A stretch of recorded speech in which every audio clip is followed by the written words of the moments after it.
YouTube, what's going on, baby? It's your boy Chef Zay, and you already know what time it is, baby. It is time for another podcast episode. But before we get into all that, I just want to wish everybody a happy Easter. I hope everyone had a great time and spent a bunch of time with their family. Hopefully, the Easter Bunny came and got y'all something swift. As y'all can see, it looks like I got drafted by the Cleveland Browns because the Easter Bunny decided that I needed a new draft hat. And it's fly as hell, so shout out to the Easter Bunny. But man, there's some stuff that happened over this weekend. Surprisingly, actually. So before we get into all of the news, well, not all of the news, but the few things that I want to talk about today, make sure you guys subscribe to the channel because we will be pumping out content all off season and all season for the 2023 season. And you guys know how we do things around here. I don't want you liking no video until you get to a point in the video where you like it or you find the information is valuable to you. And that's when you go ahead and press the like button. So let me earn the like, but go ahead and subscribe because we will be pumping out the content. So you guys know how we like to kick off stuff, baby. Let's go ahead and kick it off with something hot. And I don't think there's anything hotter than this topic right here. Odell Beckham gets his wish and gets to sign with the Baltimore Ravens on a deal worth $18 million with $15 million guaranteed. I couldn't do anything but laugh when I saw the number that Odell was getting paid. Because, it's not too long ago that Baltimore Raven fans were heckling every Browns fan about the Amari Cooper trade. And, oh, you guys are paying a washed receiver $20 million per. And it wasn't just Ravens fans. It was a lot of fans across the board. But then you see this deal, and you see the Ravens fans in my comments hyped beyond measure. And I'm just sitting here and I'm confused because y'all gave someone who's coming off of his second ACL injury, who had less injuries than Amari Cooper, who's had less production. Well, I would say the less production part is hard. I would say Amari Cooper's more consistent. So less consistency.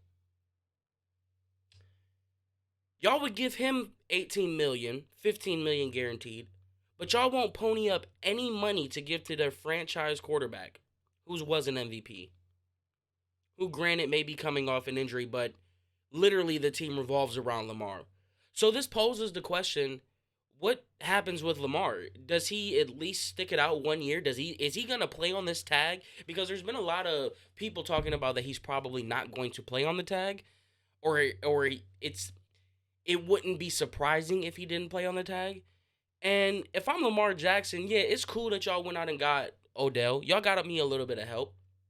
But if I'm Lamar, I'm also kind of feeling a little some type of way because it's crazy. It's truly mind-boggling that, first off, hats off to Odell's agent for getting him that amount of money. But if I'm Lamar, I'm confused on how y'all are willing to just go on a limb and pay a guy $15 million per when his injury history is what it is. So I'm anxious to see how quickly this Lamar Jackson process is going to speed up. Will they find some sort of deal, or is Lamar just going to suck it up and play one more year until he decides to walk? Because, I mean, the offense still isn't. I don't care what nobody says. Their offense still isn't better than the Browns. Yeah, you got Mark Andrews, you got Odell, but Odell's gonna be what? If you're looking for Odell to be your number one receiver, I'll take that all day. I mean, J.K. Dobbins isn't better than Nick Chubb, so I still like our offense better than the Ravens. But I'm anxious. I'm super anxious to see if we can run Lamar up out of the North because I mean, I have no problem with Denzel or with Odell being in Baltimore without Lamar. Now, if he's got Lamar, I really don't want to see Odell twice a year, especially knowing how we utilized him here in Cleveland. But this is something that we'll be have to keeping up on for the next, I don't know, however, until the season starts or until Lamar Jackson comes up with a deal. because a hometown favorite guy and Odell is staying in the division, so we will get to see him twice a year. It would just be nice if Lamar wasn't there with him. Hell, give him old Joe Flacco. I don't even know if they want old Joe. What if they brought back Joe Flacco and next thing you know, Odell turns into freaking prime Odell? However, last thing on Odell, he does look good. It looks like he's bulked up in his training. I don't know how that's going to affect with his knees on, like carrying that extra weight because I don't know. It does look like he put on a little bit of muscle mass and he looks a little bit more stockier. So maybe he's stronger in his knees. I who knows.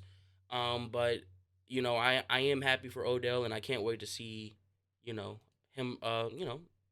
I can't wait to see how he looks after another injury where people are writing him off. So shout out to Odell for getting his 15 million. Shout out to his agent, but forget the Ravens, bro. It's fun seeing this debacle. This is something that the Browns would have done not too long ago, where it's like, oh, you're missing. You'll sign every other piece, but you won't get your franchise quarterback. So it's just interesting to me to see other teams who have had success my whole life start to kind of dwindle down slowly but surely. All right, so let's go ahead and kick it into something that happened before the weekend. But we're gonna push the two together.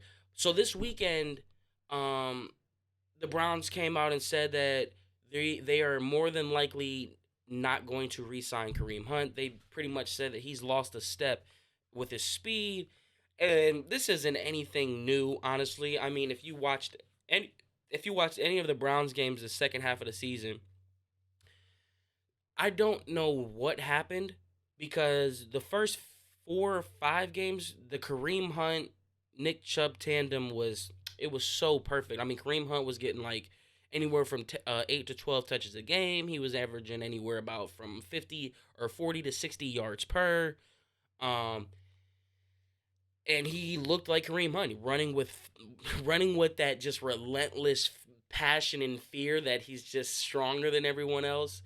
And then we saw when he requested a trade, and or that was during the season, but we saw something halfway through the season where something just wasn't right with Kareem Hunt. Um, the way he was running it wasn't the same.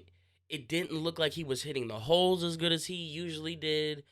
Um, Something seemed off. So whether it be the speed that he lost, whether it be the interest in the team that he lost, something in that mix wasn't right. And we talked about it a little bit on the previous podcast where uh someone asked, "Do you think that they will go out and sign another running back?" And I think this is an indication that they probably do get something on the very very cheap, on the small end. Maybe they do go in the draft and they get someone with some upside in the later rounds. But like I said, this ties into the next thing that I saw before the weekend, and that was this Austin Eckler smoke. The Cleveland Browns. This came from Bleacher Report's Maurice Moton. The Cleveland Browns make a lot of sense for Eckler. In the long run, Eckler can add years to Chubb's career, taking some of the wear and tear on the ground. Now, when I originally saw this, I got upset because it's like, why are we always playing with Nick Chubb? Like, when you're playing pool and it's like, oh, you're playing with that 8 ball. It's like, stop playing around with Nick Chubb, please. I'm tired of it. Like, it's already bad enough that he's not touching the ball 20 times a game, but then you bring in this conversation, and then I had to take a step back, and I started to think a little bit.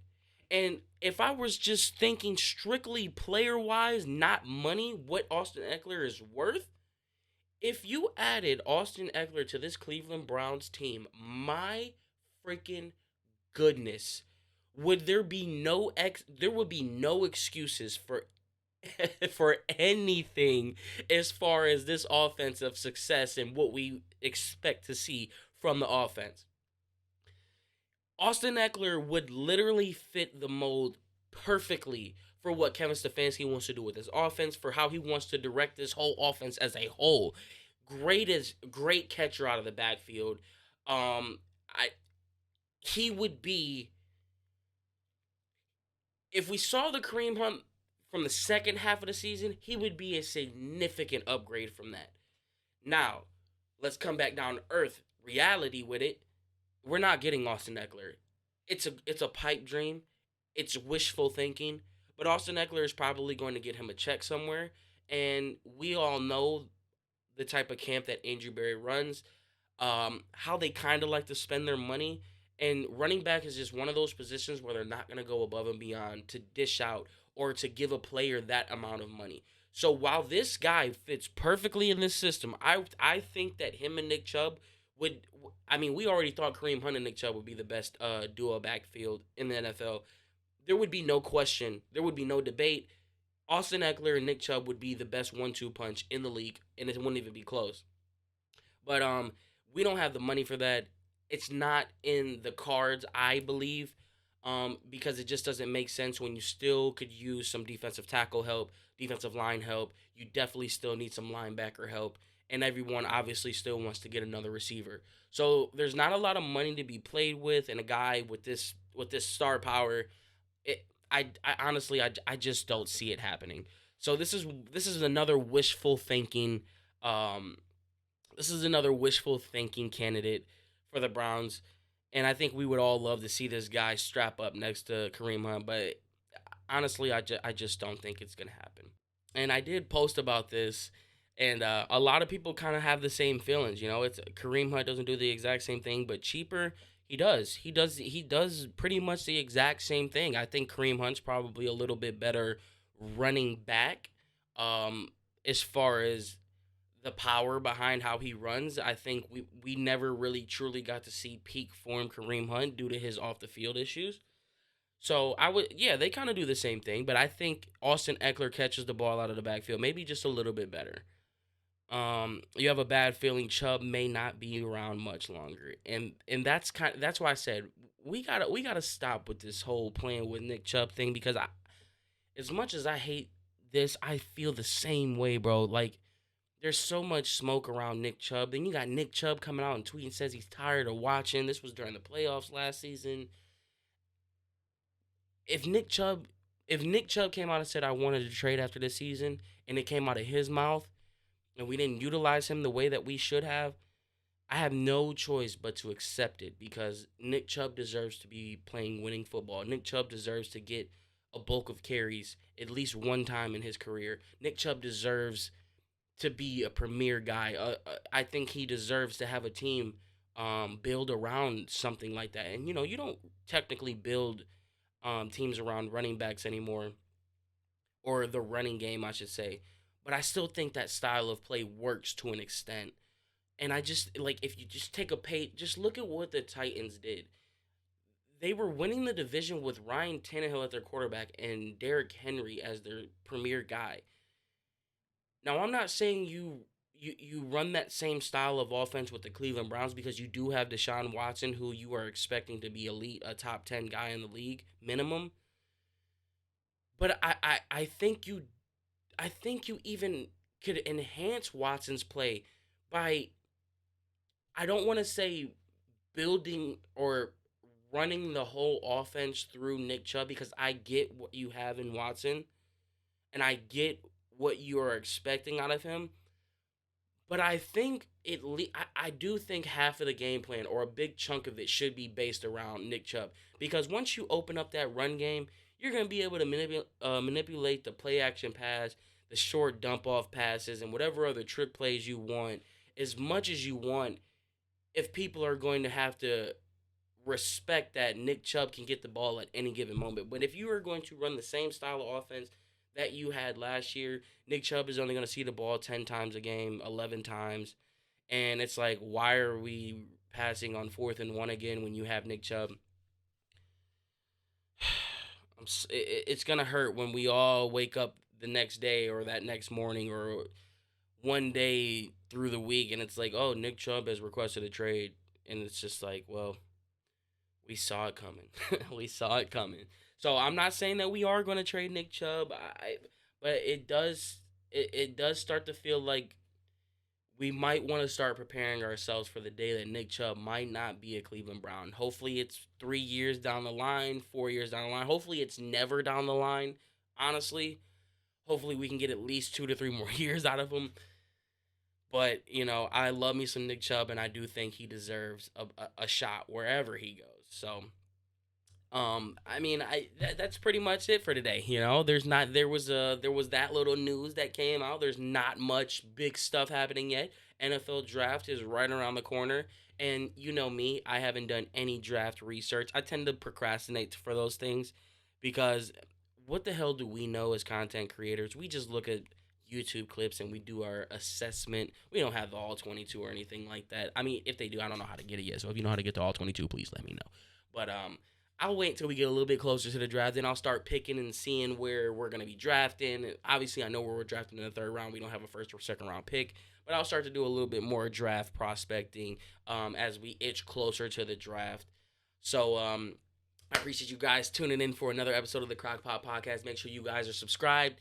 And if you liked anything in this video, it would be much appreciated if you guys go ahead and press the like button as well.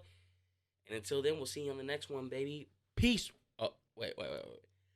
Here we go, Brownies. Here we go. Hoo, hoo.